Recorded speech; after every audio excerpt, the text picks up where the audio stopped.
Okay, welcome to the unbelievably October meeting of City Council. So had a work session earlier, and now we're here for the regular meeting. You want to call the roll? Mr. Barker? Here. Mr. Folly? Here. Mr. Grooms? Here.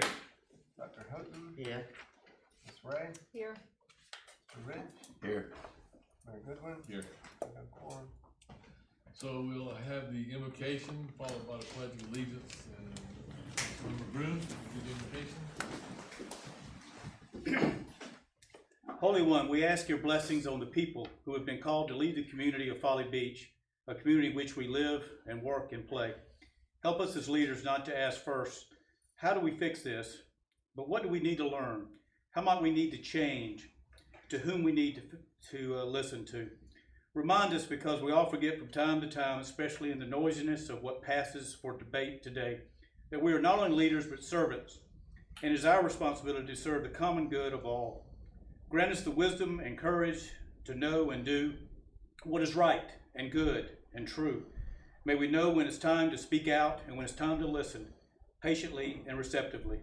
May we always be guided by the spirit of community, by the spirit of justice, and the spirit of love. As we pray in the name of all that we hold sacred and holy, all that we hold right, good, and true. Amen. Amen. I pledge allegiance to the flag of the United States of America, and to the republic for which it stands, one nation, under God, indivisible, with liberty and justice for all. Thank you. So I have a few comments, which is kind of unusual for mayor's comments, but here we go. Number one, we're going to be celebrating Halloween the same way last year, basically. That decision was made before things started getting a little better, and you know, you have to make decisions ahead of time and go with it as it works out. Number two, if you've seen people talking about trash in different places and trash collections, Mr. Lutz is working through some information about collections and collection points. It was just interesting to note that the one place that was mentioned is a Florida beach on the Gulf Coast. It has a huge beach, even at high tide, so you didn't have to worry about running out of space. So that'll be coming forward. He'll bring some more information about that. And if anybody wants to put recycle bins and take responsibility for them like the last group did at the walkovers, I'll be glad to talk to you, because it did not take them long to holler uncle once they figured out they could not keep the recycle and the garbage separated. I mean, it got to be a bigger job than they thought it was going to be. So if you want to come talk to me about that, I'll be glad to talk to you. Other than that, we'll move on to staff reports. So Mr. Pope's got a bunch of them for us today. We're going to start out with Amberly. We're going to talk about the business license. Hello. So, we're just basically wrapping up the financial part of it. Amberly, you might have to drop that. That's okay.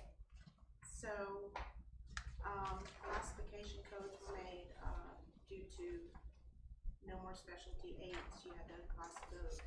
For our short and long term and our contractors, we had to create those, and we will give that full detail in the reading next month.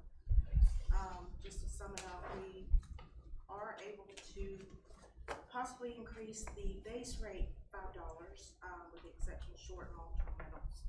That will keep us within 1% of the revenue neutral based off of 2020 records. Basically the terminology of the model ordinance from the state cannot be changed. However, we can make additions to accommodate some Folly Beach variations that we have, including our rentals. And we will be reviewing more in detail, myself and Aaron, and then he will get with Mr. Wilson to make sure we are on the right, as far as the right terminology and the legal terms.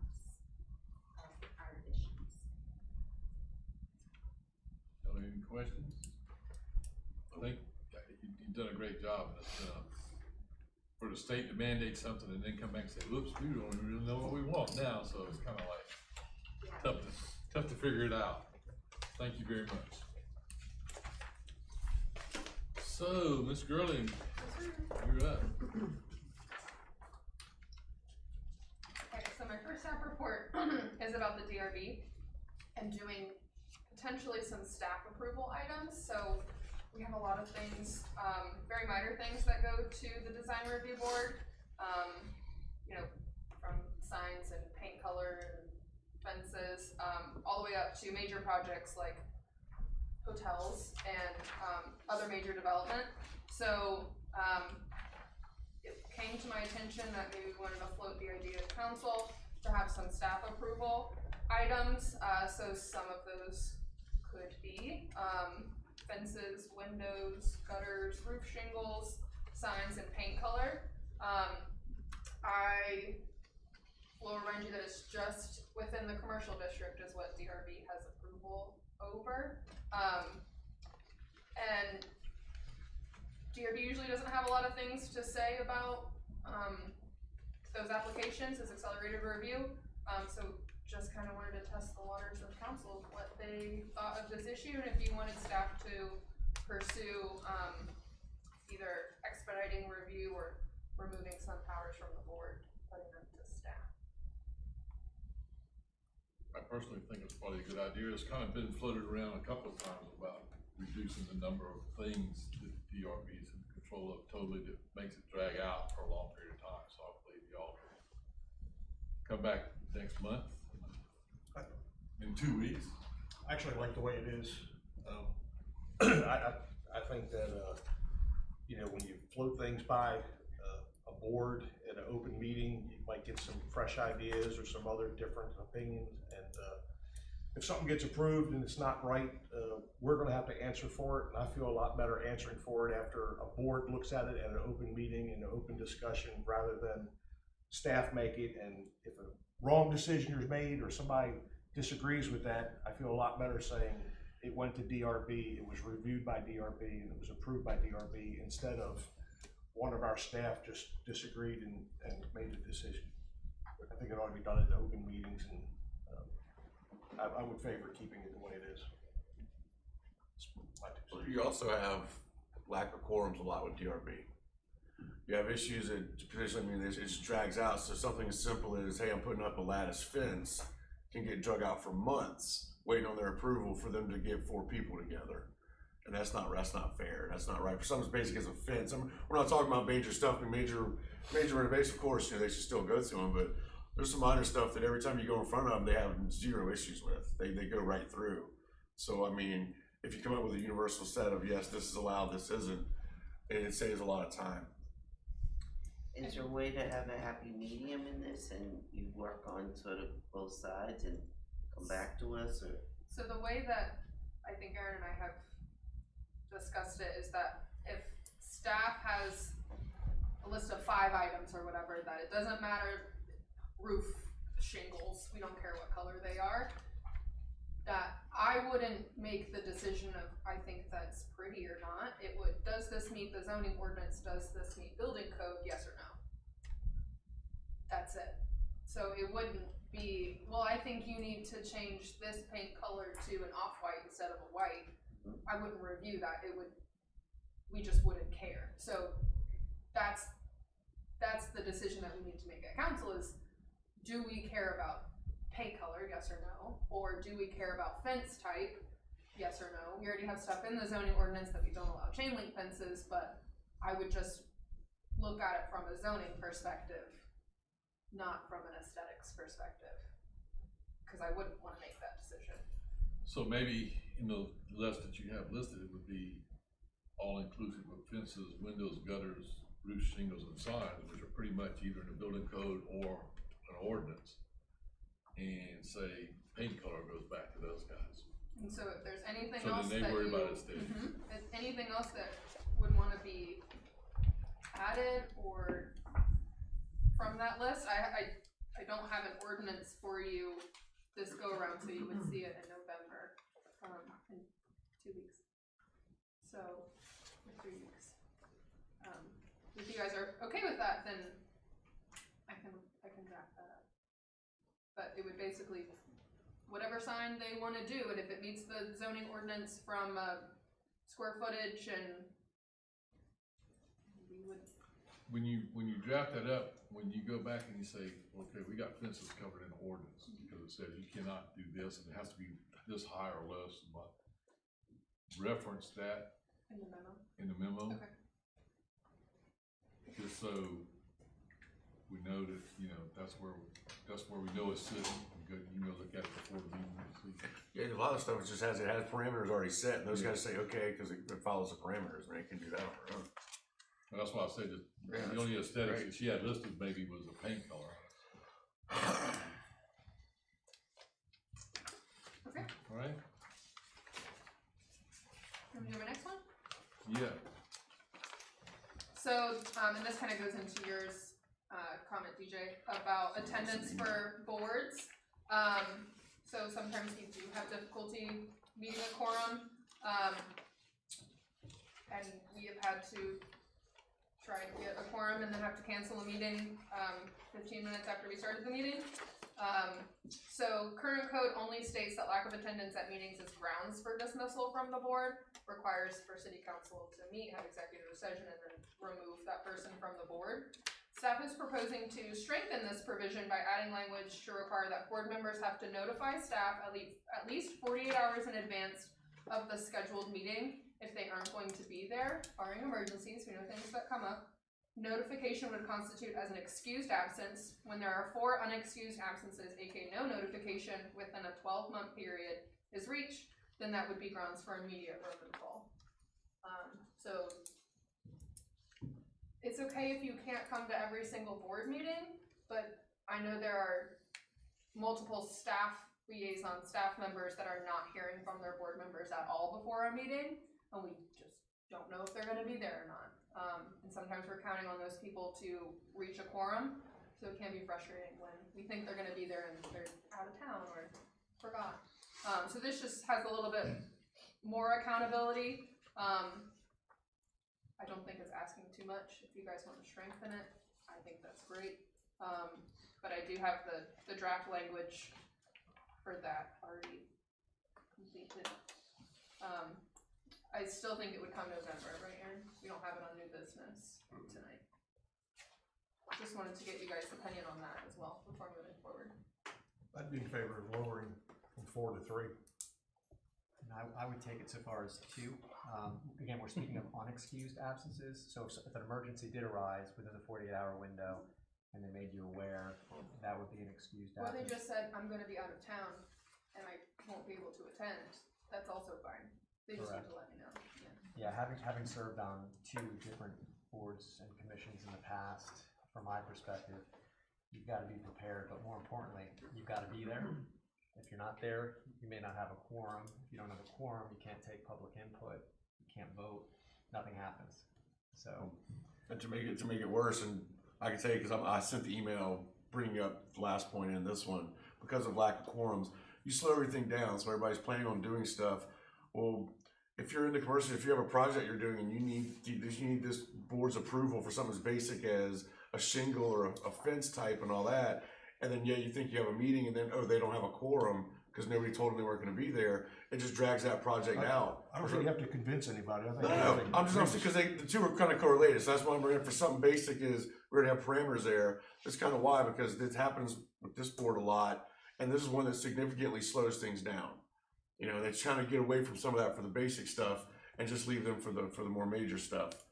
But you have to have communication with your liaison. If you're not going to be there, they should know about it. I mean, I like the idea. I think 3 is probably a little more appropriate. 2 is a little like we don't have that many people that apply for these boards. So we don't want to go kicking everybody off.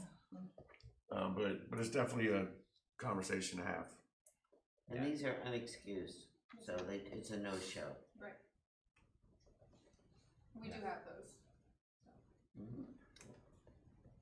and that's why I'd be willing to go as far as 2. I Because think accountability is essential. the first serves as a warning. This is our policy. If you weren't aware of it, now you are. I mean, Now in the future, don't miss a meeting. Especially because for 4, That's saying you can miss one every 3 meetings in a 12-month period. That to me is unacceptable. Mhm. Cool, I'll write it up. Thank you, Em. Mr. Pope, your turn. So the first item I have is our IT RFP. As you guys know, we've been looking at a third-party managed IT solution. We pursued an emergency purchase, but we felt like because of the contracts involved that we needed to run this through our regular purchasing procedures, and we did put out an RFP, advertised it, and we got one bid back from VC3. We have Josh McFarland here from VC3 in the audience. VC3 is a Massey strategic partner. They are an IT company that provides services to municipalities around the state. Their bid was responsive, and they were the only bid that we got back. I did reach out to all their references, and I can forward you guys later. Didn't get a chance to print them out, but all the references wrote back glowing reviews. And I guess the nuts and bolts of it is that their response would be an initial fee of $38,532.44 with an ongoing cost of $11,044.15 per month. And what I wanted to highlight about that number is that it's not meant to replace the entire IT budget. Our current IT budget for fiscal year 22 is $399,900. I think the way to make this in a kind of a more apples to apples comparison is to separate out our current personnel cost, because in effect we'd be replacing our one-man IT department with a third-party managed solution. And so that one personnel or that one staff member total for salary, benefits, dues, and trainings for this year was $92,750. I've got a few of the other savings listed here in the memo for some equipment, a couple of licensing things that we know will be rolled into that fee. But I wanted to try to keep it as clean as possible to compare that ongoing cost of $11,000 a month. And basically, if we compare for this first year, including the $38,000 setup fee, our IT budget would be $46,811 more than we budgeted in the spring. If we take off the initial fee and just look at the ongoing cost, it's $8,279 annually more than we pay for one person. So in essence, at $11,000 a month, we're increasing our personnel from one person to a 24/7, 365 fully supported solution for about $9,000 extra dollars a year. Cheaper than we could hire another person at the current rate. Does that 8,000 include the licensing fees? Yes, sir. So like if you add up the cost of our one person salary of $92,000 and these licensing and equipment costs that are the low hanging fruit that would be rolled up into that $11,000, it comes out to be $8,279 less or more to get all the benefits of a fully supported IT department. And that's basically what the memo is meant to lay out. The full bid is there with all the descriptions of what they do, but I did just want to stress to everyone that VC3 isn't replacing the entire budget. They're only replacing parts of it. But the parts they are replacing, it's a tremendous value, because it's essentially going from 1 to 200 people on staff for about $8,200 extra dollars a year. The 38,000, is that just the initial, is that just one-time charge, is that correct? Okay, That's correct. That's what I'm assuming. And with that, have you done evaluations already? Do you see opportunity for improvement? As we, yeah, please. Yes, so anytime we do an assessment or an initial kind of walkthrough, as you can imagine, technology is not always black and white. Correct. So collaborating with Mr. Stransky on staff and running some of our tool sets across your environments, we like to say we're 80-90% accurate. The biggest differentiator being like the number of computers you guys have, servers, data footprint is gonna be the biggest cost indicator. So that assessment is essentially everything from onboarding to implementing our tool sets, to documenting the environments. Recommendation wise, a lot of that will come post onboarding, but from what we know, I mean, the city of Folly Beach for the most part is in good shape. The protocols. But you would see practices in some place. cost efficiencies down the road perhaps? Yeah, so our goal is always to Okay. assess first, get the environment healthy, but Yes. long term is always gonna be optimizing, standardizing hardware, processes, especially with how cybersecurity is these days. You can't really leave Yeah. back doors open. I know that was one of Lee's big concerns. Yeah, it is much, In counting. I love what we do, but like, at the end of the day, if your computer breaks, IT support's kind of a commodity. What we really do well is securing data and security risks, and that's risk mitigation is probably the biggest challenge for municipalities today. So, And Josh, what did you guys already find out about our Microsoft licensing in the commercial cloud versus the government cloud? yeah, so you guys are sitting in what we call like Office 365 commercial cloud with government pricing. And from a council perspective, the easiest way to simplify would be just there's different security practices in place. So from a CGI perspective, if you guys are in the commercial cloud, you guys would technically need to have written policies in place to where your police department should not communicate pertinent information through Office 365. So as a municipal focused IT vendor, anytime we see that, that's part of that one-time Yeah, fee. We yeah. want to migrate you off that commercial cloud into what we would recommend, which is the government cloud. One of the, from staff, I'm sorry, Doctor. No, go for it. One of the, from staff perspective, it seems like you taking over the FOIA request is gonna be a big help for our staff. Correct. You're able to do some cost recovery for FOIA requests, are you not? And will you handle that cost recovery, or will that come to the city to do any cost recovery for FOIA requests? Easy way I can simplify it, if you think about all the nuances of IT, we want to be one throat to choke. So FOIA requests, even like SLED audits, anything that you guys have to think about that requires a lot of bandwidth and time just to process stuff, you're going to have VC3 as your IT department. So all those FOIA requests are going to go directly through VCIO. That will be assigned to the city to manage the city. All the tedious stuff we help with. At the end of the day, we don't want to be like, hey, William, you need to call that vendor, you need to process that, or you need to find that document. We help with all that. That's a great That's point. awesome. I think That's you're talking about like when, say if I wanna fill out a FOIA request, I come to the city and there's like a charge that I pay to get the FOIA request.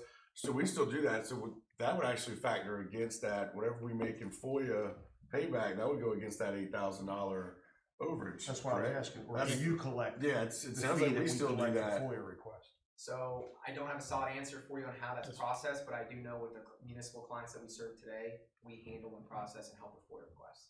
So I can find out some of the details and I can follow up with you. That's But not, just the- Mr. but, Rich's but I think, point. but Yeah. they apply here and we Sure. send the stuff to them to look for, but we would, I assume we would probably still get the money from that and we were It's able to not that apply that significant. $8,000 overage. I don't think it's that I significant. think Mr. Guz's point, I was just getting ready to make the same thing, it's not like a No. big fee.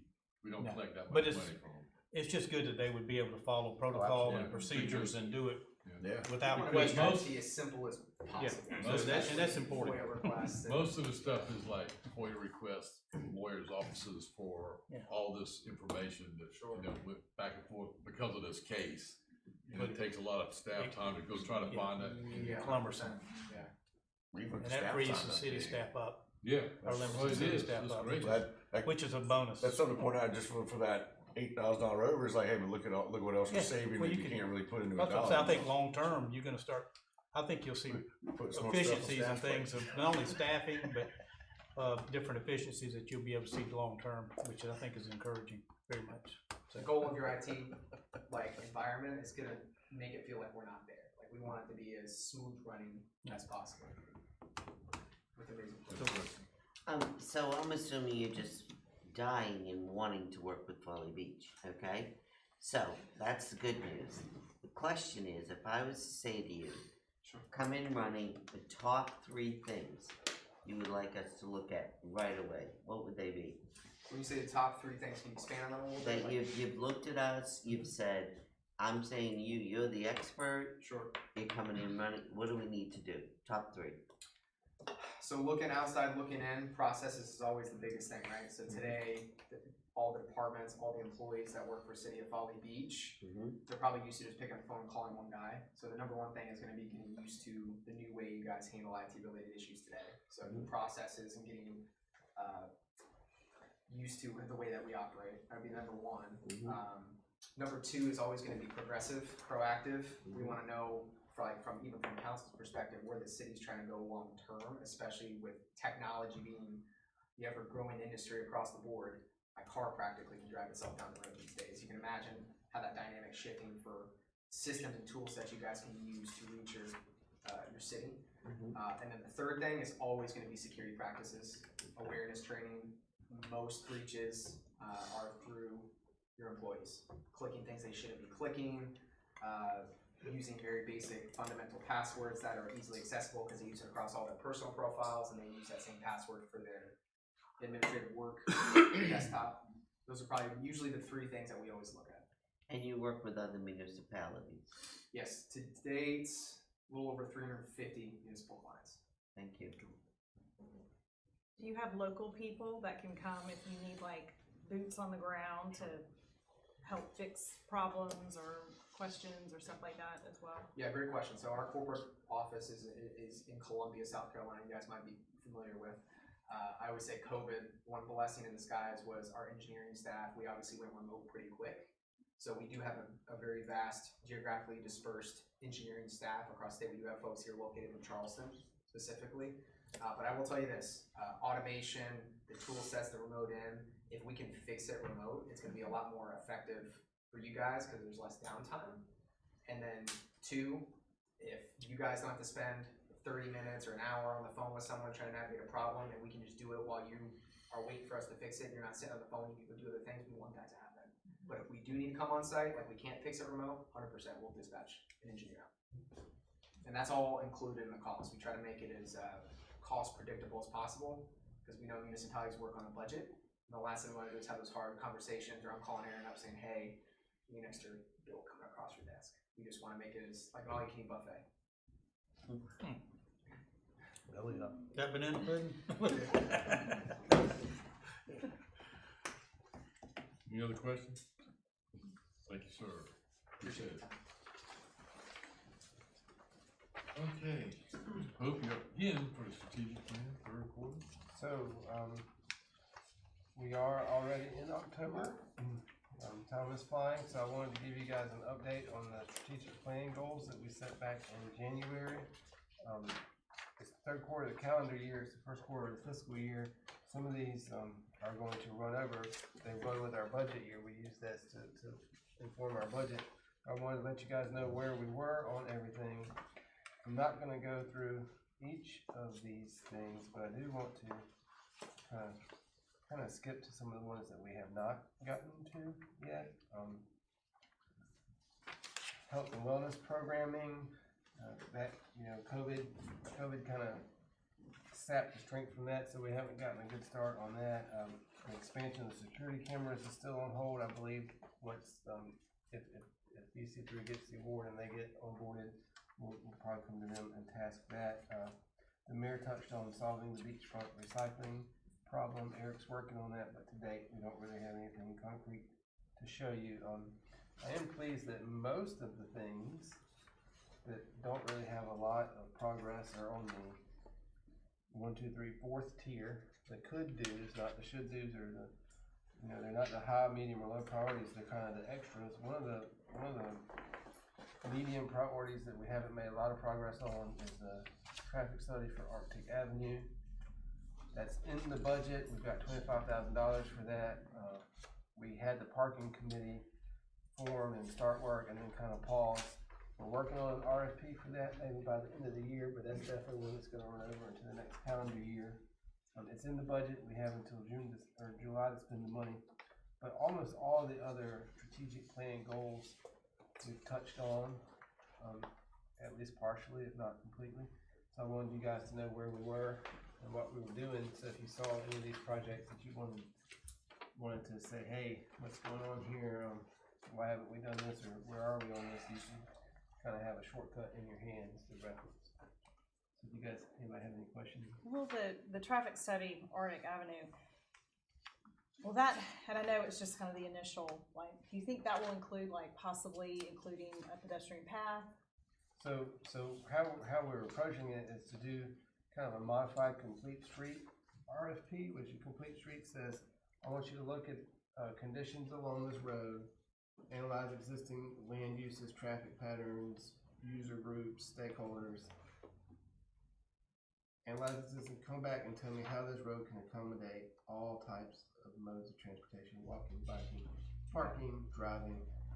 It kind of throws the door open. How can we make this a complete street that serves all users? What's the best configuration? Okay. 1 lane, 2 lane, 1 direction, two directions, angled parking, separated parking. It kind of throws the door open. It's just saying, tell us what we need to do to make this street efficiently serve all users. And this will be all of Arctic. It's written right now from 3rd Street West all the way to 11th block east. Okay, okay. I will say that for the budget we have, we can expect a study with recommendations, but they're probably, and part of that study is to identify, these are your options, this is a rough conceptual cost estimate, these are some funding sources. That's about as far as we'll get for our money. Well, it might just give us some, well, what are our options and, some ideas, You know, how to accommodate all this. ideally we get like a good, better, best list of improvements. You know, these are your low-hanging fruit, short-term things. These are your kind of your longer range planning, and then this is the ultimate goal, which can be phased in as you obtain funding. Okay. That sort of thing. And that RFP will come to you guys for review to make sure that includes everything that you want to see. How about AEDs for public safety? Is that waiting on personnel to kind of settle out, or is that the firehouse sub?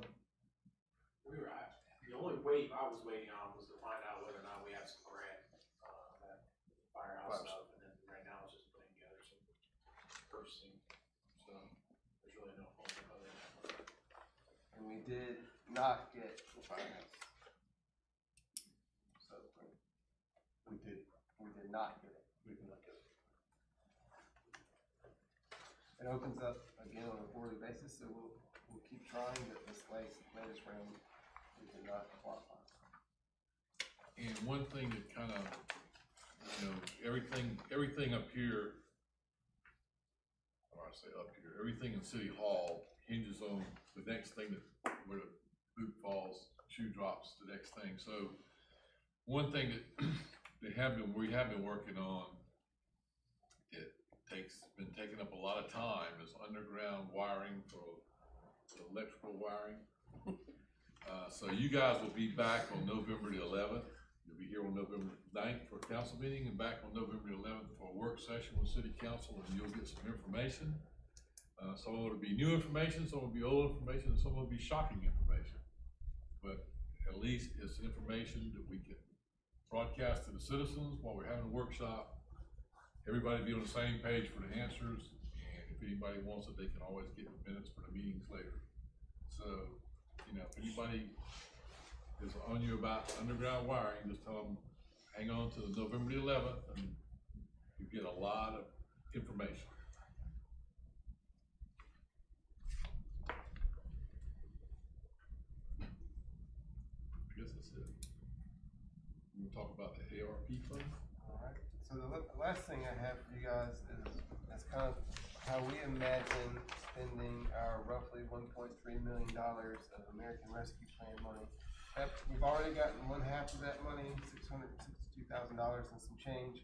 We'll get one more payment a year from the date we receive that money for a total right at $1.3 million. That money is restricted by federal law for certain things, and one of them is water infrastructure. And so from the beginning, we've kind of eyed some of our outstanding water capital needs for it. But as the whole ARP discussion happened, we found out that one of the projects in our water capital plan, the redundant water main, which we have got $300,000 budgeted in the water capital plan.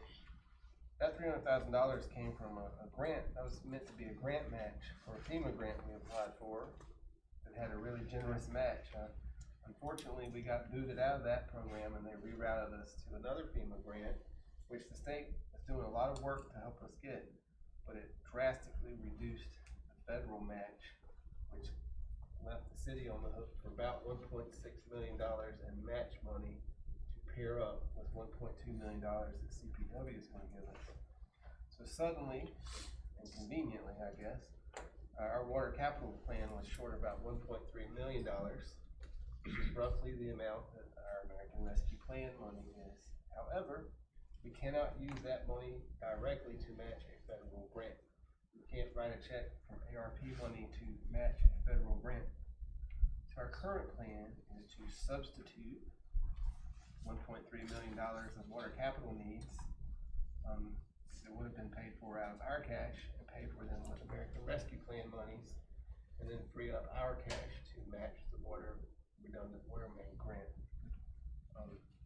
Even with that, we'll still be on the hook, assuming the conceptual estimate submitted 2 years ago is approximately correct. We'll still be on the hook for a couple of $100,000 more in match. And we've been talking with Lee, but we haven't gotten quite far enough to figure out where that's coming from. But this would, if we use ARP money to fund current water capital, free up that cash to match the redundant water main grant, we'll be close. Be $1.3 million closer than we would without that plan. So that's what Lee and I and the mayor and Kyle have kind of come up with what we think is the best and easiest path forward to get the money to match the water main redundant water main grant.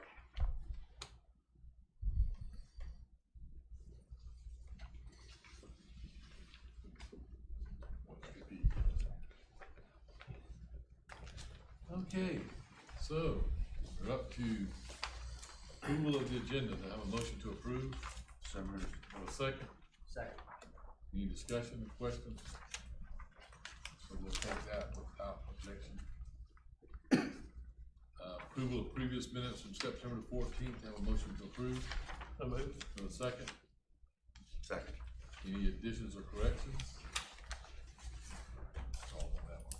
Mr. Rich? Yes. Ms. Bray? Yes. Dr. Houghton? Yes. Mr. Broom? Yes. Mr. Farley? Yes. Mr. Barker? Yes. Mayor Goodwin? Yes. Passes. So no personal appearances. We're down to citizen comments. Citizen comment? Yeah. Good people. We don't know you, so you have to give us all the I'm information. speaking on behalf of my client. It made me feel really good to hear you guys talk about $1 million this, $2 million that. When I was city attorney for a number of years, in November, we would go down to First Citizens Bank and borrow $40,000 or $80,000 to meet the expenses through the rest of the year. One year, after signing the note and getting the check, the city administrator said, we need to swing by SCE&G. They're gonna turn the lights off at City Hall. I told them I'd be there today to pay the back bill, so things are improving. Just one real quick comment. It's appropriate that you guys are gonna take up the trees November the 11th. Of course, that's the day World War I ended, and maybe starting another one. I wanna know, if they cut down a tree that's in my front yard or your front yard, are they gonna grind that stump? They made that promise to us before on another property, No, and it did was not just- grind it. We ended up paying $200 or $300 to get the stump. What I've seen so far is they just cut it flush, Okay, ground flush. yeah. This was about 4 inches above flesh. I mean, I think they might have thought it was flesh, but again. I mentioned that to them this go around, and they promised it would be flush, and if it ended up being like that, then they have somebody let me know, and they'll deal with them and make them. Yeah, because if they don't, in my opinion, if they don't grind it, it's not gonna be, that's all. They have not committed to grind it, but they have promised they will come make it flush. Thanks. Really appreciate the work. We you guys witnessed do. some of that 5 years ago when they did the cutting, and it was, like you said, a lot of them were sticking up a good bit. I got to watch city council, 19 or 20 city councils for 40 years. I know how hard you guys work. Probably most people don't. Really appreciate the contribution you make to the city. Thank you. Thank you. Thanks. I thought you was coming back to apply for your old job. No, even with that $1 million. Joe, give it to you. All right. Shut things down over here. Okay, any other citizen comments? Good to see y'all. Have, I don't think we have any commission or board other than what we've already done, right? So old business, we're up to old business, ordinance 31-21, second reading, ordinance amending 72.17 parking bonds of the Folly Beach Code of Ordinances and creating section 72.24 time parking on Center Street to establish 2-hour limit for parking on Center Street and establish a penalty for violations. Do I have a motion for approval?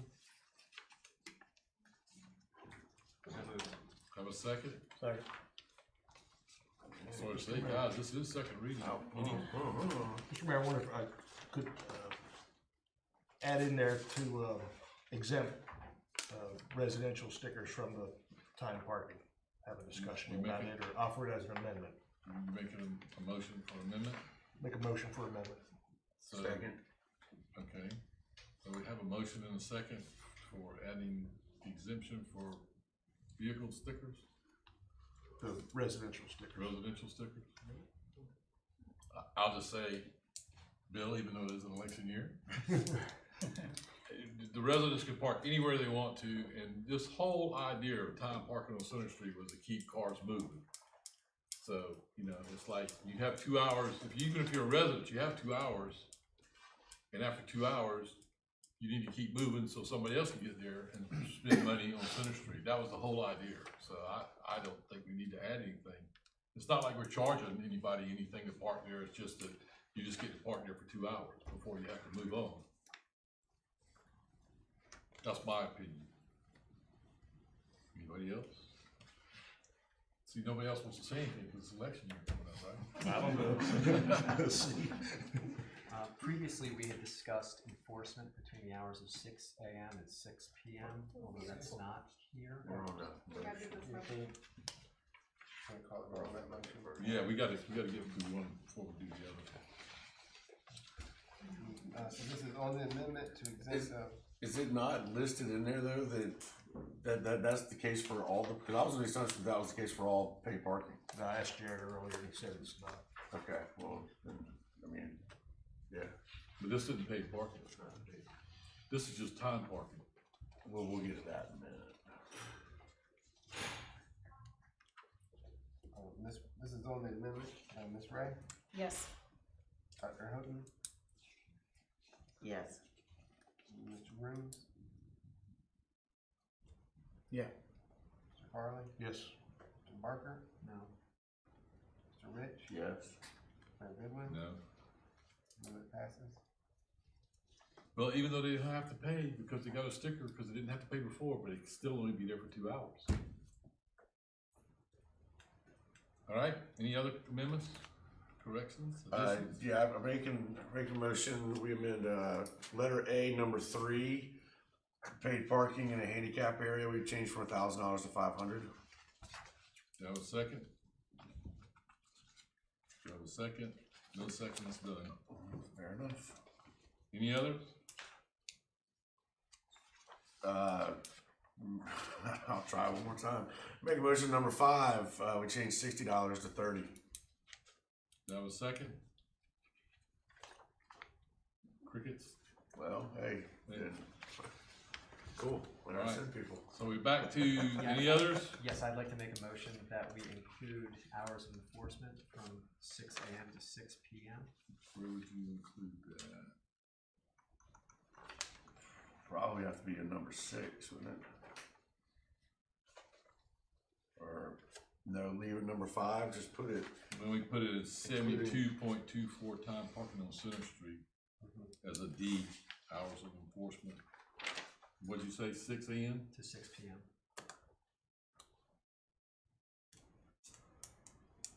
Do I have a second? Second. Any discussion? I think as you pointed out earlier, the intent was to keep people from parking there for beach parking, and 6 to 6 would eliminate all day parking for beach parking, but Right, after 6 it becomes a moot point. That's why I second. yeah, no problem. Any other? Up to you. Mr. Farley, Yes. Grooms, Yes. Dr. Houghton, Yes. Ms. Ray, Yes.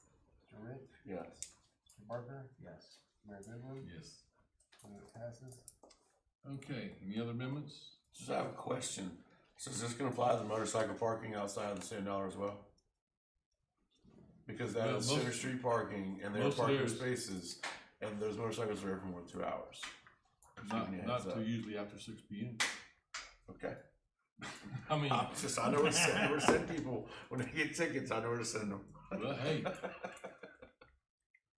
it's all Center Street parking, it's I from know, 6 AM to that's what 6 I'm PM, saying. but most of the Sandar parking, you don't see till after 6.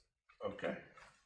And if they show up at 5, they can park till 6 and then it's over with. Somebody show up who's at on 4:01, Center Street they're more than y'all, Yeah. I'm telling you, you're wrong. Send them on down, we'll talk to them. No problem. Any other discussion, motions, amendments? Back to the, ordinance as amended.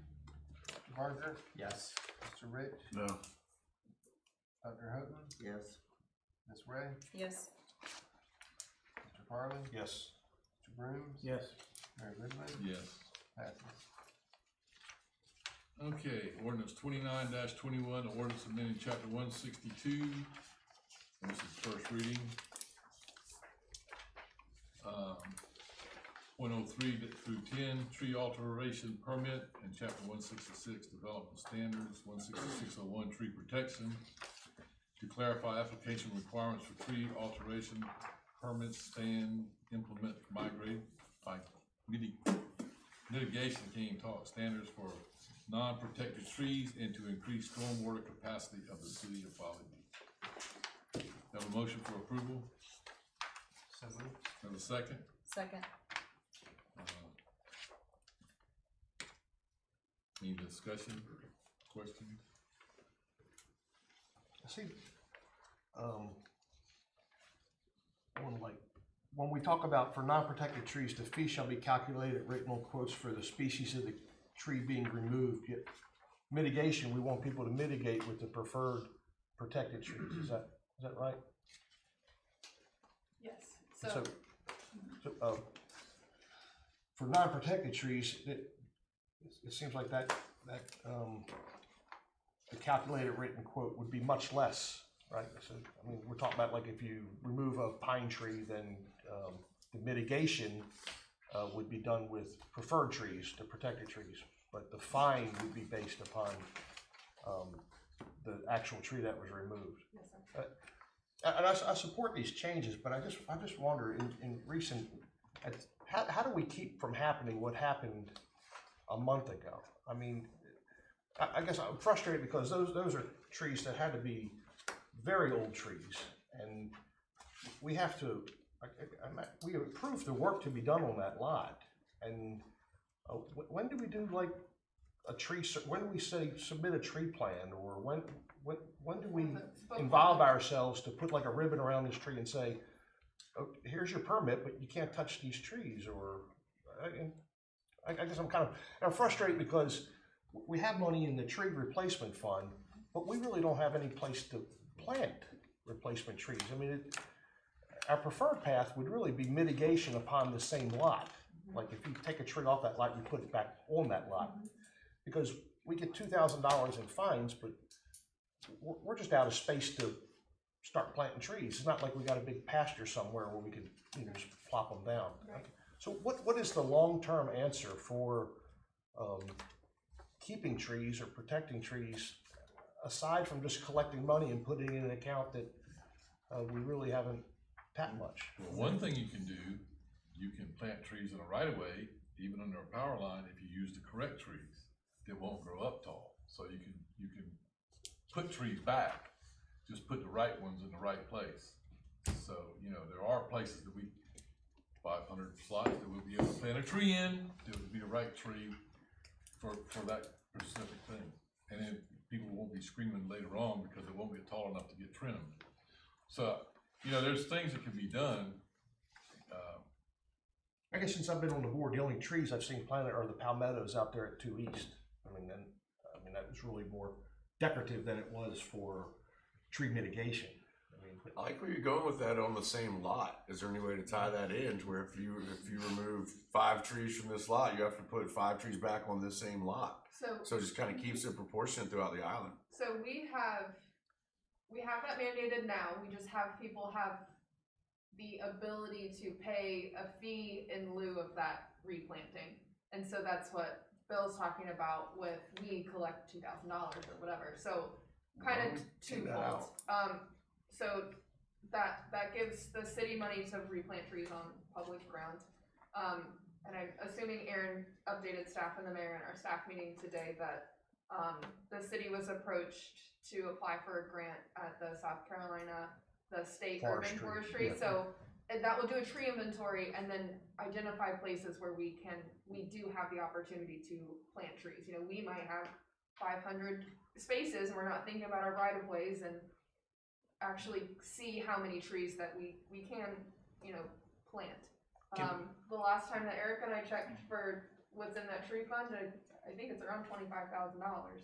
So we do have the ability to make the impact, and that's why my position was created, so we can start thinking about how we can make that impact. I do think that this tree ordinance is a small step, and we want to get homeowners and developers to start thinking about why they're cutting down a tree, and not cutting down a tree just to cut down a tree because they don't like it.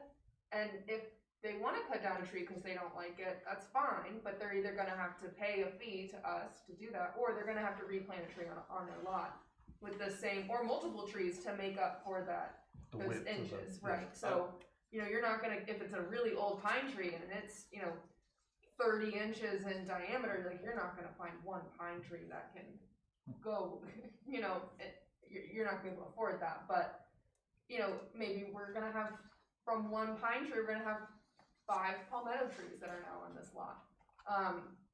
And the balance was we didn't want to punish a homeowner, you know, an established person that, you know, is part of our community in a reaction to a lot that got cleared, because we don't have very many lots that are completely forested. You know, we don't have that many that are left. So that's what Planning Commission tried to, and we had a pretty long debate last month about that, or this month. And I do want to let you know that they did have some amendments on their memo that are not reflected in this ordinance. So you guys would have to acknowledge these if you want to make that happen. I think we're taking those steps to kind of answer your question of how we make that impact and what's the long-term goal.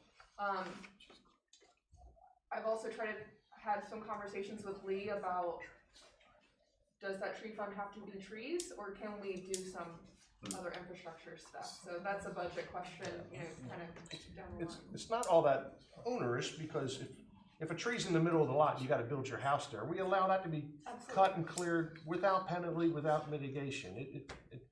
It's reasonable. So they do have to mitigate if it's in the footprint of the home. So that and it's a protected tree. What we don't regulate now is basically if it's all non-protected trees that you can clear cut it with no penalty. We're not decentivizing that action. So hopefully with this new ordinance, we're at least getting people stop and think to say, well, we can at least keep this perimeter or these trees in the backyard because we're not going to touch that. That's not going to impact our development. But right now we're seeing people just clear lots because it's easier to level a lot if there's no trees on it. Right. But if they want to do that, then we need to see some repayment.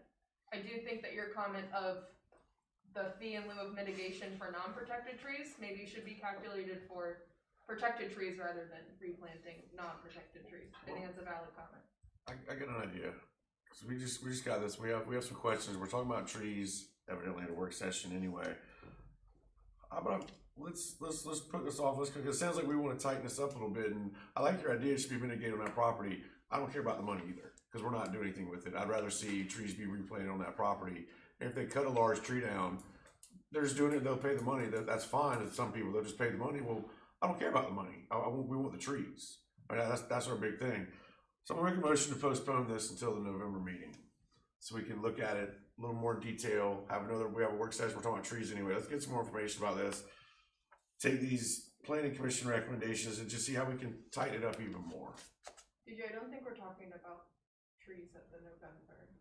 Well, you just said we're talking about trees in November at a work session. No, we're talking about underground wiring. Where did I get trees from? I don't know. Cause Palmetto trees is part To of it. avoid the cutting down of palmetto trees, okay, that's fine. Never mind. I did have, well, go ahead, you wanna do your motion or? I make a motion, we postpone until the November meeting. Do I have a second? Okay, Okay. well, let's roll. I have a question. Is it possible for city funded, like the 25,000 plus maybe another $50,000 to plant trees on private property with the residents' approval? So that's something that we would have to talk with Lee about, and I have mentioned potentially like a mini grant program. We Right. wouldn't be able to say, hey, we're gonna plant trees in your yard.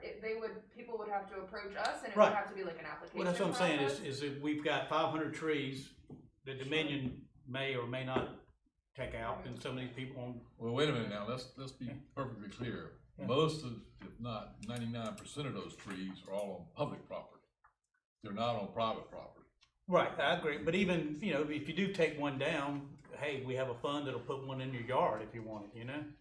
If you apply for it and you It say, is a thought that I had, and it would be Yeah. a program that would be developed over the next yeah, year okay. or so, and it would be more than just trees in my mind.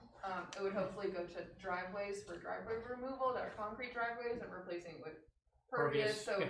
there are options, but I think it would have to be a grant program. Where we Okay, have an that's good, application period. okay, thank you. Katie, can I just have clarification on something that I think you were kind of recreating what Mr. Foley was talking about is, so people are just paying, because they're like, well, I'll just pay for the money so I don't have to deal with any more trees. And then someone said something that, well, we could also take that out so that you can't just pay the money, you have to plant a tree. So right now, people are only paying for protected trees that are removed, and right now, that is just if it falls within the building footprint or access to the property. That's the only reason why people have to pay Right, for mitigation. right. So what this ordinance would say is if you remove any tree that's non-protected, you can do that for any reason, I don't care, you don't have to Right. give me good cause, you can say it reminds you of whatever. You can cut that down, but you're gonna have to pay that fee. Or, Unless it's diseased or hazardous. unless it's Right, disease or right. hazardous or is, gonna fall or whatever, you would not have to mitigate it, and then we would have to see a letter and whatever. So that, it's very specific circumstances of why we're having people pay. This would broaden it, so it's anything. I think what maybe you're moving to is there would be no fee in lieu of mitigation for protected trees. Right.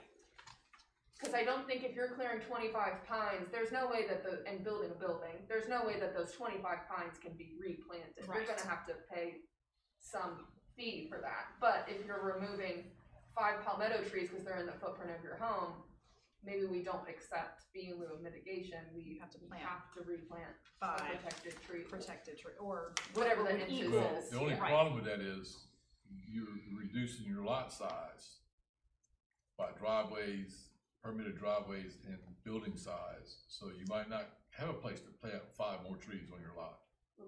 They might. And the lot size is where the fee in lieu came from.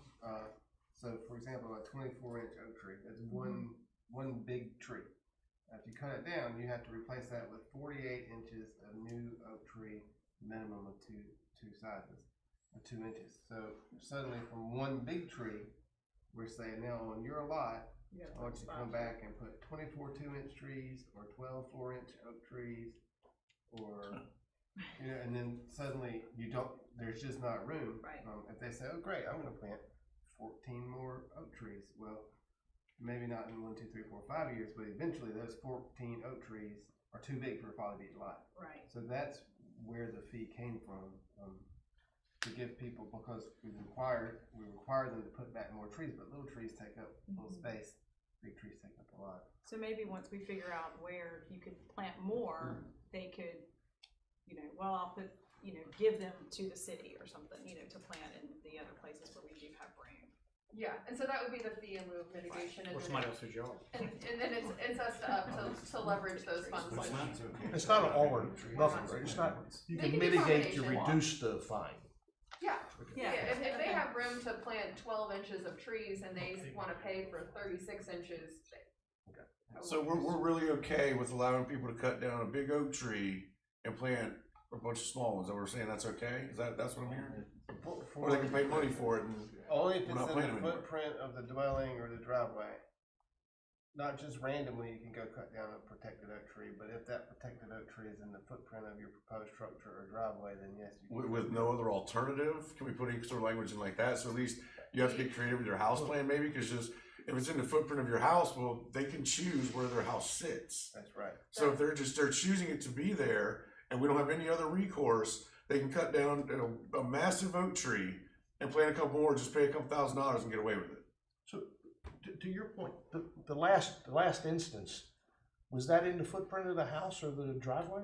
You're talking about down on 7th Well, Block? yeah. That was just a, One of them was halfway in the right of way. right. So there was absolutely zero reason to cut that tree.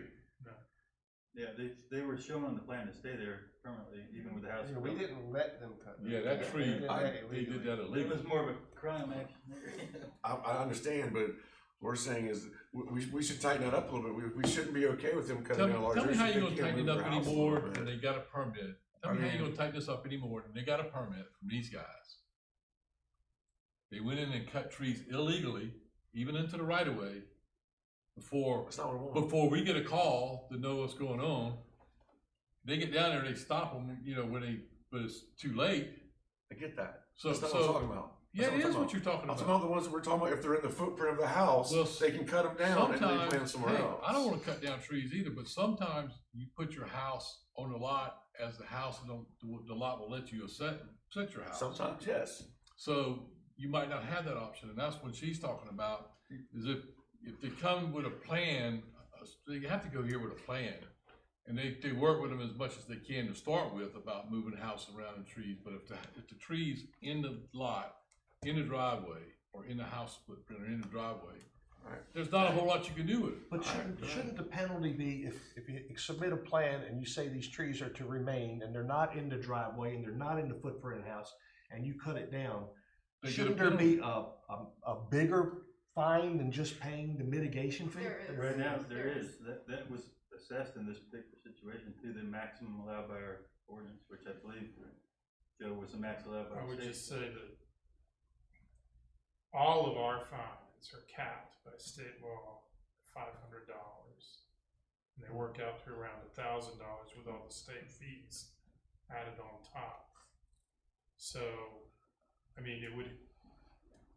it has to be something other than a fine, if there's gonna be something else. In that case, they paid the 4 different citation fines completely, and then they paid the mitigation after it was calculated. So it was 2,000. 2,000 in fines and then the mitigation on top of that. How much was the mitigation? I don't It was remember. around it was around $1,500, $2,000.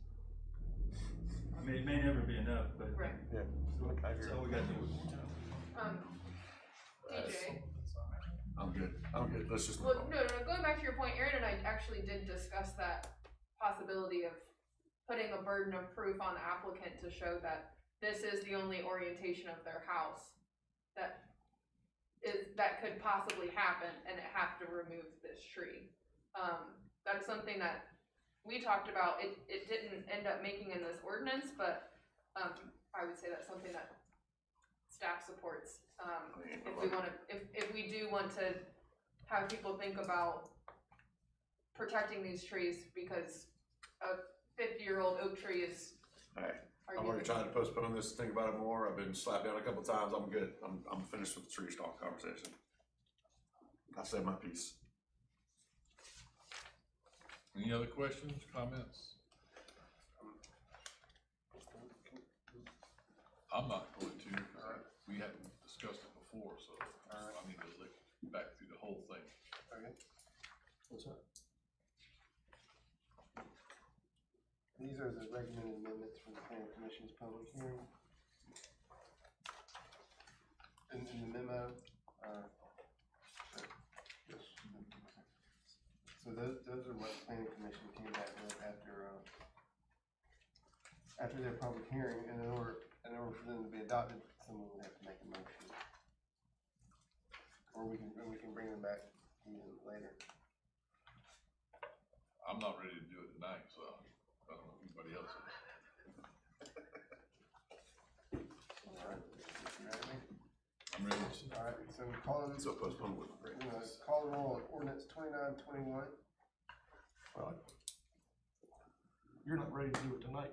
I'm not, personally, I said I'm not ready. I don't know, I said I don't know if anybody else is ready to do it. Why don't you renew your motion, Mr. Rich? Somebody else is more than happy to make me go for it. I've already been denied.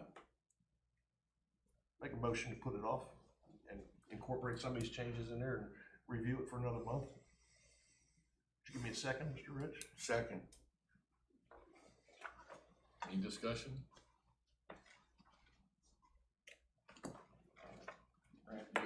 You actually could do this, some of these, I don't think that these motions, you could do it again next month and put them in there. I don't think it would change significantly the whole ordinance, so you couldn't just vote on it for a second time next month, but anyway. What's the rush? That's why I said, What's the rush? I'm not rushing, I'm just saying. I'm just saying, what's the difference between postponing and making sure that you want to do anything different? For clarity, For Mr. Rich, I'm just saying, these ordinances, these amendments would not change the ordinance that you could vote on again next time. Yes, sir. Just so everybody understands. Thanks. Alright, so on the motion to postpone, Mr. Barker, Yes. Mr. Farley, Yes. Mr. Grooms, Yes.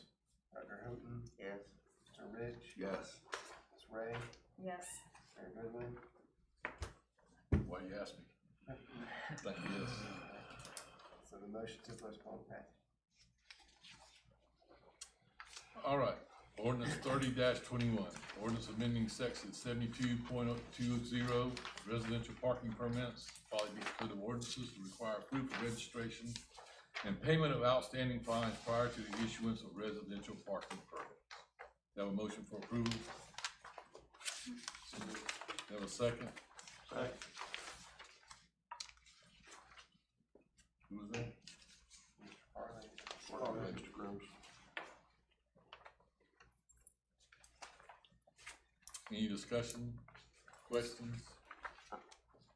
Just, this is the one that we talked about during the work session, and I just had some suggestions, correct? Yeah, So, do I need to, Make a motion. make a motion. okay, I'm making a motion just to, not change the content, but just the way that it's outlined.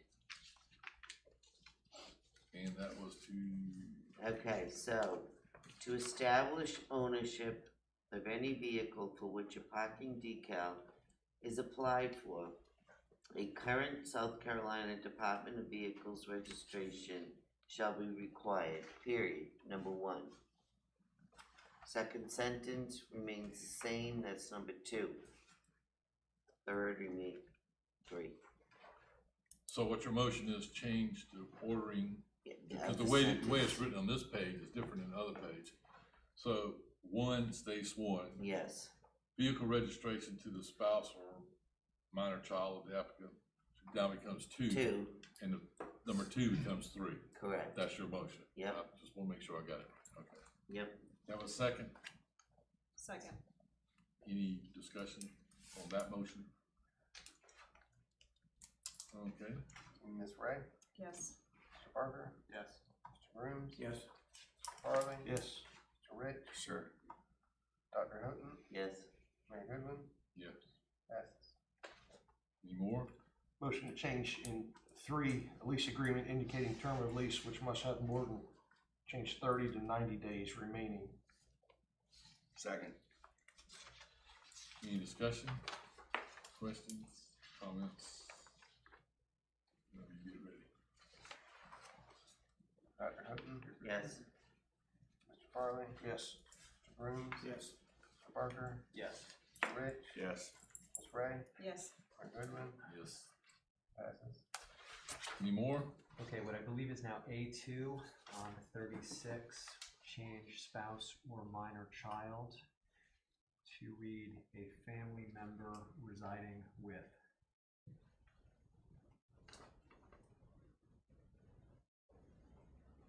Second.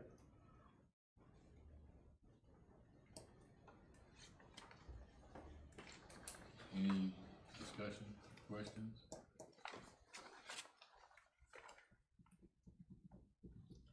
Mr. Farley? Yes. Dr. Houghton? Yes. Mr. Rich? Yes. Mr. Barker? Yes. Ms. Ray? Yes. Mr. Room? Yes. Mayor Goodwin? Yes. Passes. Any other?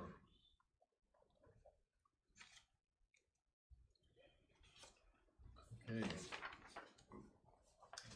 Say, would you like to make registration a requirement for proof of residency?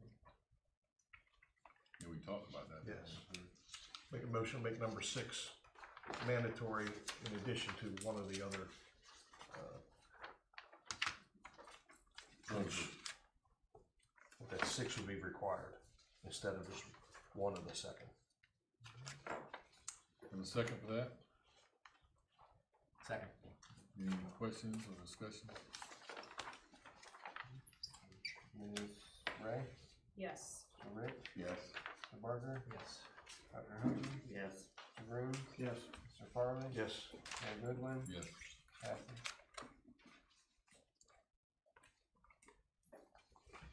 Okay. Any others?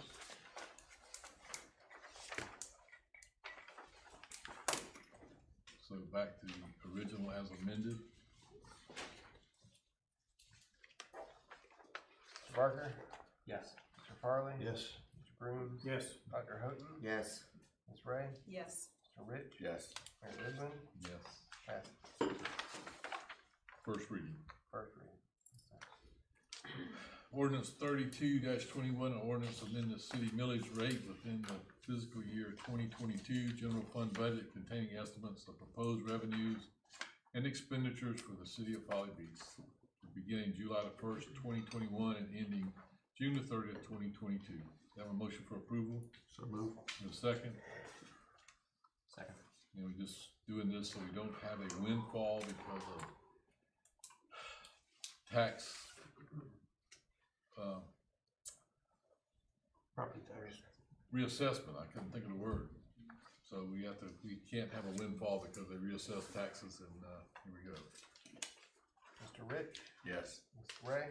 Yes. Dr. Houghton? Yes. Mr. Grooms? Yes. Mr. Farley? Yes. Mr. Barker? Yes. Mayor Goodwin? Yes. Passes. First reading. Ordinance 33-21, an ordinance by the Folly Beach City Council extending the 2021 rental registration period until April the 30th, 2022 to match the extended business license year required by the South Carolina Business License Standardization Act. Have a motion for approval? So move. Have a second? Second. Any questions or discussion? This is just to bring us in compliance with the state as they figure out what they want to do. Dr. Houghton? Yes. Mr. Grooms? Yes. Ms. Ray? Yes. Mr. Farley? Yes. Mr. Rich? Yes. Mr. Barker? Yes. Mayor Goodwin? Yes. Passes first. A resolution 4121, resolution donating $500 from the city council's discretionary funds to the Bayou Community Foundation charity to help with relief efforts of the victims of Hurricane Ida. Have a motion for approval? So moved. Have a second? Second. I will say, I didn't have to vote on mine, but I donated $500 out of my discretionary fund, and to these groups that was listed here, 2 groups that was listed here, the money goes straight to the folks who live there. It doesn't go through any major group. That's 35% of it goes to paying people on the boards versus going to the residents. So I think that was a very good choice of victim help at places. Yes. Yeah. That was my question as far as if we wanted to give more money. So did you state there was 2 places mentioned to give the money to? Yep. The 1,000, your 5, and ours will go to the one place? Yep. Mine went to the Catholic Charities of Okay. Oklahoma, Thibodeau Diocese, Alright, and they guarantee that it's not, you're going to an area where most people are Catholic anyway, but it's guaranteed not just to be. Parish. Yeah, not just to be the parish, Okay. Catholic parish, it's for every resident that's in the area. Okay. We also go to the Bayou Community Fund, which is the same thing, not the same foundation, but it's the same kind of thing where it goes to everyone who's available or needs help in that area. Perfect, so it's.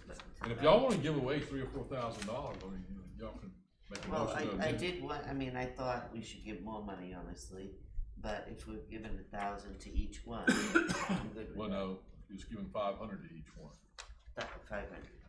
And how much do we have in the discretionary fund? I don't know, we didn't even ask that question, did we? It's okay.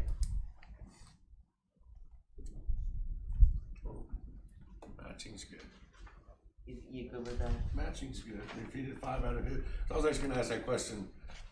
Why does this come out of the mayor's discretionary fund? But if you did a 500 match, we're doing a 500 match. That's perfect. I like spending y'all's money.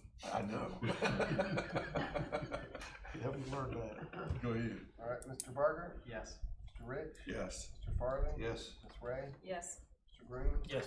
Dr. Houghton, Yes. Mayor Goodman, Yes. passed.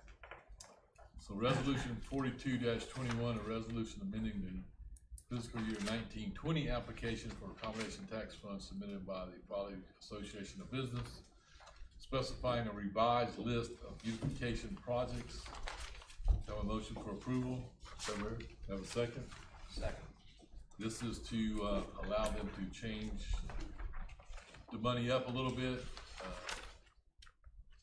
because things have changed, and COVID changed things, and it was just all kind of stuff. Did you wanna say something? Yeah. Okay. Any questions or comments? Yeah, questions. So this is the list on 57? Yeah. Okay. With regard to the mural at Mr. John's, obviously Paul's a great guy, but to the extent that we were to paint and place a mural on the side of his building, private property, if he didn't like it afterwards and came and painted it, and we hired somebody to do that work, I think there should be some type of agreement that speaks to, and gives him an opportunity to sort of approve in advance what it's going to look like within reason, and then if it's carried out to form, it's gotta stay for a period of time. We're actually in discussion with him about that. So it's kind of pending him kind of fixing the side of the building so that it is paintable. And then obviously the design would be approved by him, and the Folly Association of Business would work with him on that. Is it approved by design review board? If it needs to be, sure. Well, murals All right, are, they're not, but it, they're not, you're right. I mean. The repair work would have to be done, but Right. not the mural. And that's gonna be at the owner's expense. And that's his property, Correct. and you work directly with him, Yes, and there'll be an agreement. yes. Mhm. We only hear that question or only hear that comment, every other day. When's something gonna be done about that? Why does it look like that? So it's definitely helping a lot of people out that have issues, I would say. And so will the agreement speak to its longevity? So if you were to become tired of it in a year's time and hire someone to paint over it, would we have any recourse for having invested in a mural? Yes, that's a good question, but sure, we could draw something up and have everyone sign off on it if needed. He's let us sit there this long. We- He's not gonna change his mind.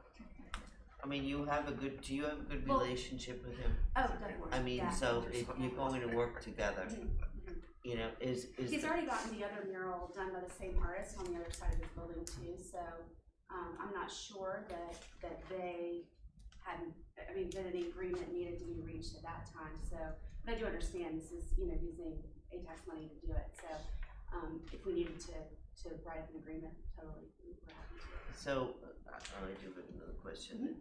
So, to Mr. Pope, is there another process, is there another step to bring closure, because the funding of how this is, what, how do you mean? in the sense of at the very end, who's the person that actually says, this is the mural, it's a done deal? So Those don't fall under you guys have already given Fab beautification money. They already have possession of this money. They got it in 2019. They're asking you for permission to change the things they pay for with that money, but they would have final approval. This money is already out of the city's hands. Yeah, this a private group dealing with a private entity, Yeah. so. And we're here tonight, basically to cross Ts and dot Is with the state in case anyone ever came back and said, hey, you gave them 50,000, it wasn't 50,000, you gave them X thousands of Right. dollars in 2019 that was gonna pay for ABC. They did EFG. This is the city council blessing EFG, but we don't control the execution and they already have the money. Money. So we're here to actually say, basically, we're dotting the i's, we're crossing the t's, move forward or not. Okay. And we've already gotten, a cost estimate from Kate Berrettini, the artist. And she has already worked with Paul on the other, mural that they've done on the other side of the building, so, he's on board and she's really excited to be able to do that, so.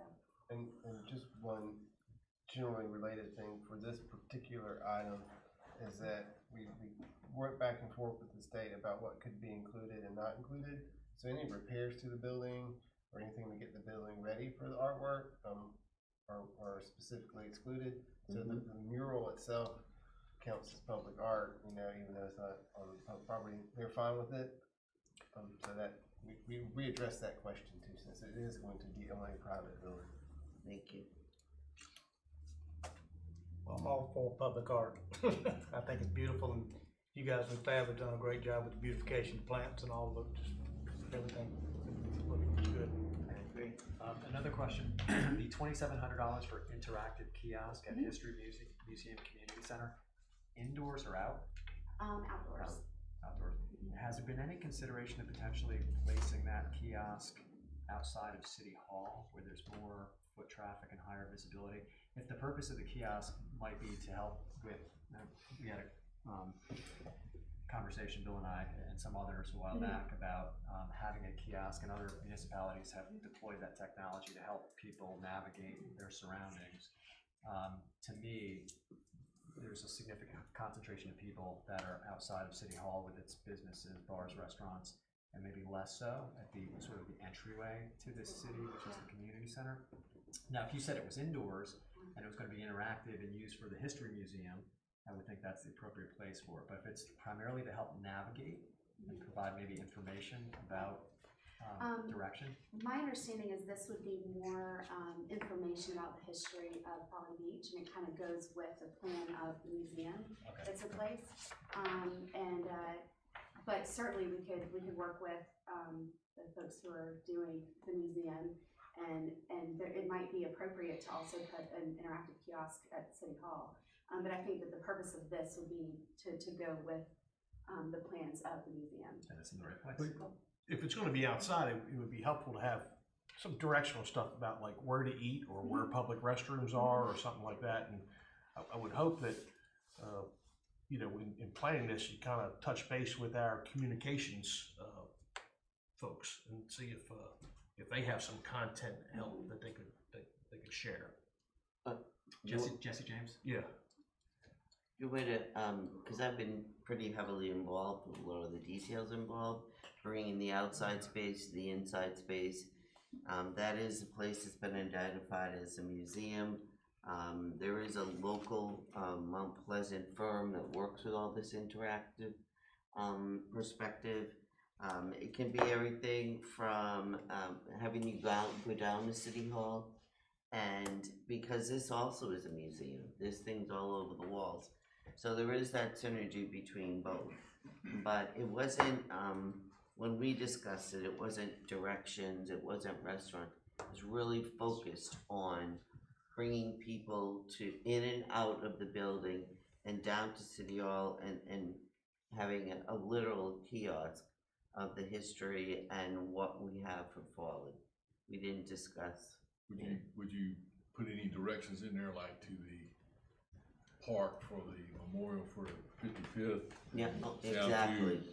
Exactly. 7th Street for Porgy and Bess House kind of thing? I mean, if folks kind of want more details, The other thing that mirrors it is something similar that James Island did with all the different locations, and this is also part of actually the city budget.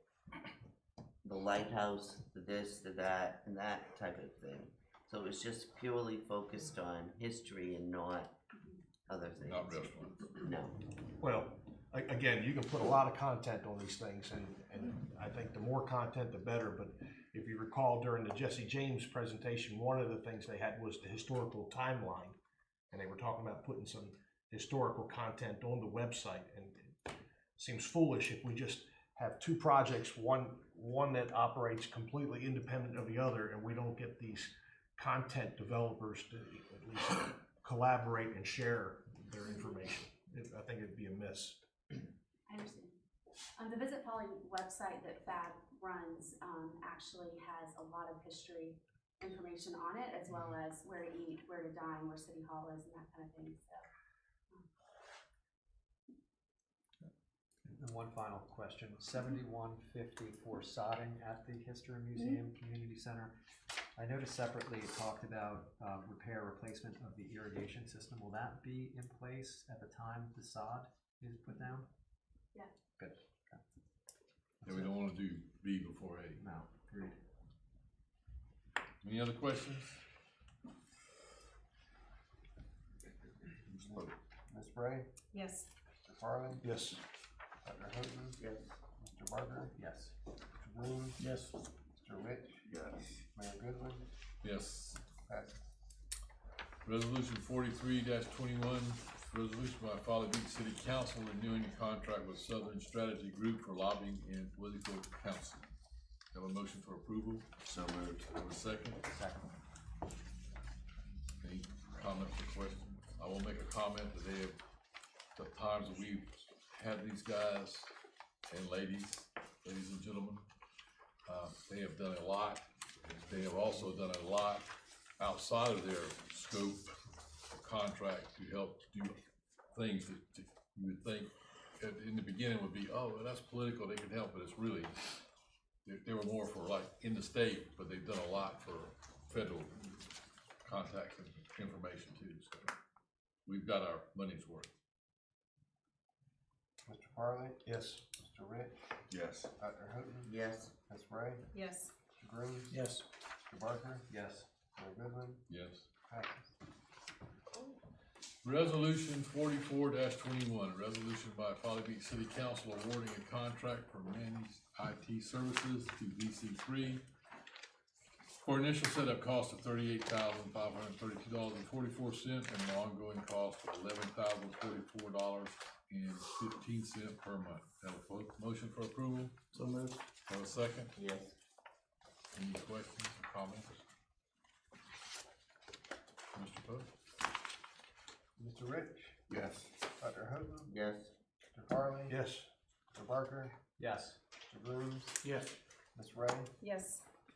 Mayor Goodwin, Yes. passes. Mr. Grooms, do you have any citizen council comments? Yes, Exchange Club is doing a police and firefighter awards this Thursday, 6 o'clock. Love to invite council and any citizens who'd like to come. Laverne, I think, is going to make some banana pudding. Who said that? I did. So it's the best banana pudding you could ever have. So better than, yeah. It's, Oh, wait a minute. Yeah, Laverne, that's great. they also said you're gonna have about 3 dozen deviled eggs here too. Well. What else you want? But we're proud of what they've done, and the two gentlemen that have been picked as the winners are really deserving of the honor. So we're looking forward to that. Pray for good weather.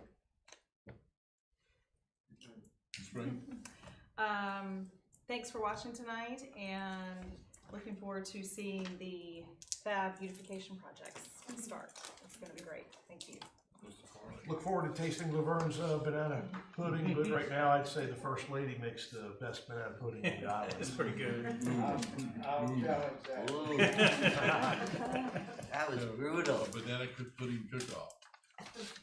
I'm willing to try both. I'm willing to hear. I know there's some disappointed folks that we couldn't have a carnival, and sort of get back to normalcy with, the Halloween festivities, but really at the time, you know, right now, the right thing to do is to replicate, most of what we did last year. I do encourage folks to sort of embrace that again, and, in the spirit of, just coming together as a community, I just am looking forward to the witches dance and the hay rides and the, costumes, so I would encourage folks, tomorrow is the deadline, and I know it's disappointing, but, there's always next year. Parker. First pitch of the ALCS was at 8:08. The Red Sox are up over Houston 2-1. Goodbye. Go Sox! Mr. Rich, Have a nice night. have a motion for adjournment So moved. off the record at, what time is it? 8:29. Wow. You missed it by 29 minutes. 8:29. Alright. Alright, so you're gonna put the Red Sox on, DJ? Sports bar? Yeah. I would. Yeah, that's for Carlos. I gotta wait.